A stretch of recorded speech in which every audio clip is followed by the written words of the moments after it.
I'm Molly Bloom. Do you know about me? I read your indictment after I got your call last night, and I bought your book. Do you understand that you are charged with operating an illegal gambling business? The new movie Molly's Game tells the true story of Molly Bloom, a former Olympic skier who ended up running high-class illegal poker games. In the film, she's portrayed by Jessica Chastain. But who better to talk about the movie with than the real Molly? I was an executive assistant for a real estate developer, and he had a nightly poker game, and he said to me, part of your duties of being my assistant is going to be to help me at this poker game. And so I made this really embarrassing mix CD of songs like The Gambler, and I bought a cheese plate, and I, put on my best dress, and I walked into this room, and it became very clear to me that this was a massive opportunity. And all of a sudden, I was in a room with the most famous, sports stars that we see on television, A-list actors, heads of studios, politicians, billionaires. And so I really wanted to be able to stay. So even though I knew nothing about poker, I was faking it. They would say something to me, it would be like in a foreign language, and I would just Google what the poker term was and, just nod. And so that was my introduction. I was in a room with movie stars, directors, and business titans.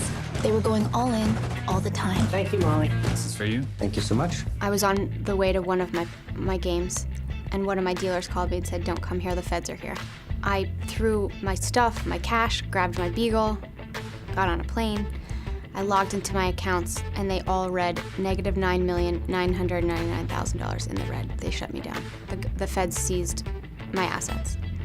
And when I called Bank of America to inquire why I had $-30 million, they said there's a note here to call the U.S. District Attorney's Office.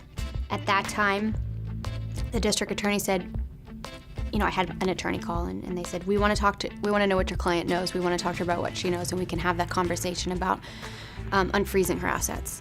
Well, I didn't do that. I went away. That was the last game that I ever ran.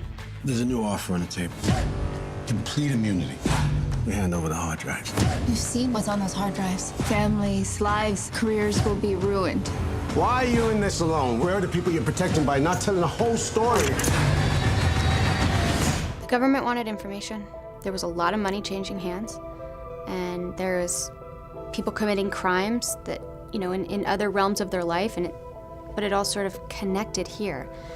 The Ponzi scheme in LA, the insurance fraud scheme with the Russians in New York. The connection point that they found was me, even though I wasn't a part of any of these things. But they thought, small town girl, Colorado, a woman running this poker game, she's gonna talk to us about anything we wanna know, and she's gonna have a treasure trove of information. And I think that's where we're at. I don't wanna take away from the fact I broke the law, right? I have to own that. But in terms of the 17 FBI agents and throwing me into a Russian mob indictment and the RICO, I think there was more to it than a gambling charge. If you want to know more about Molly's remarkable story, then check out Molly's Game, as it's recently been released. I'll tell them everything they want to know about me. About me. That's it. Like what you see? Subscribe to our channel for more exclusive clips.